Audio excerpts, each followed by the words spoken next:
Welcome to The Juice, where we're talking about getting more of what we want and less of what we don't.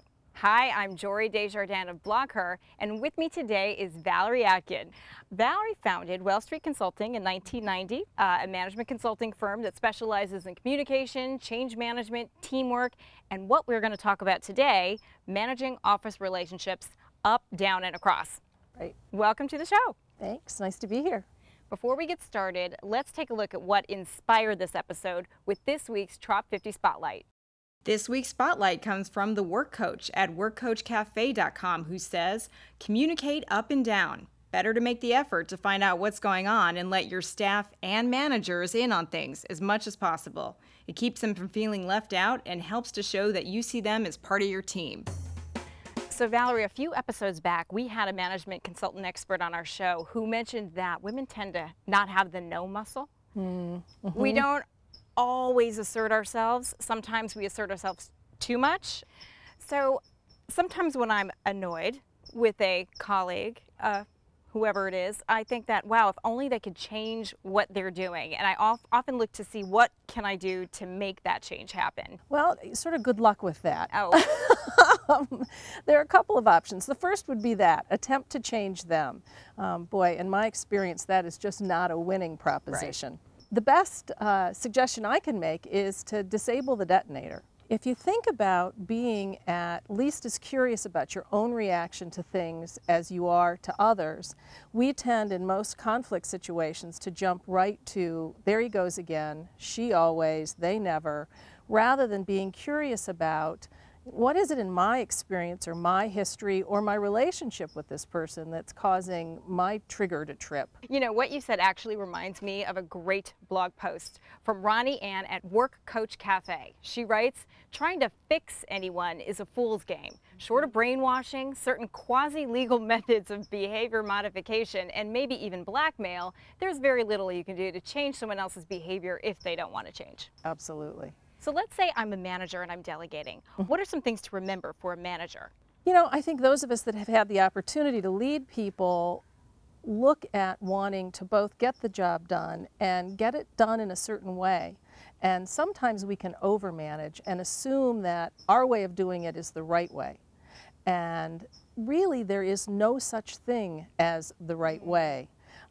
And allowing colleagues and employees to use their own creativity is going to significantly increase their engagement and their enjoyment of the task. Now, if you're reporting to a boss and you cannot stand being micromanaged, what's a way to manage your boss?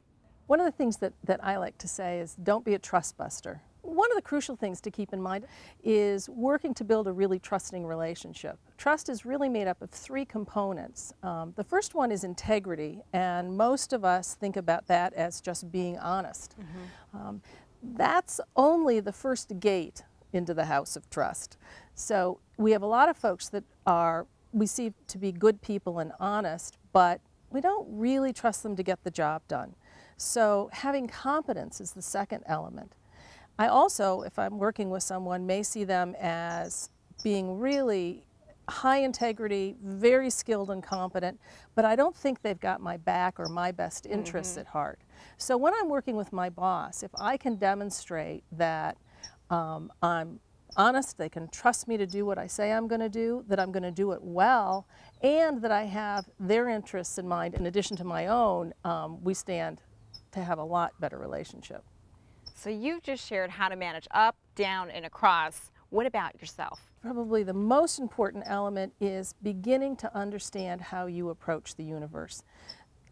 Your personality and how it differs from others has a huge impact. So understanding that, what is your default setting, makes a huge difference. There are a lot of tools out there that can help you take a look at that.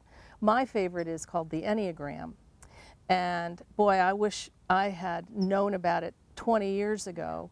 We'll talk about communication styles for ourselves, but let's talk more globally about communication in general in the office. My rule of thumb is sort of never draft any kind of response that has any emotion included in it on a vehicle that has a send button.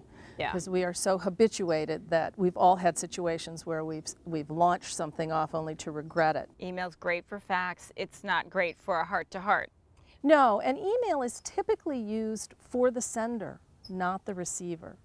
We've all seen email trails that go on forever and start spiraling out of control, and then people start hitting reply all, and it becomes a real vehicle that's a challenge. So all the more reason for me to thank you in person for being on our episode this week. Thank you so much, Valerie. This has been fantastic. You are most welcome.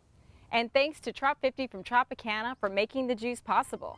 We want to share your advice and tips, especially if you record a tip or if you are leaving a blog post for us. Come join us at blogher.com/thejuice. You'll get in touch with people featured here, such as Valerie, and with more tools about the Enneagram. You can find ways to win cool prizes. We'll see you there.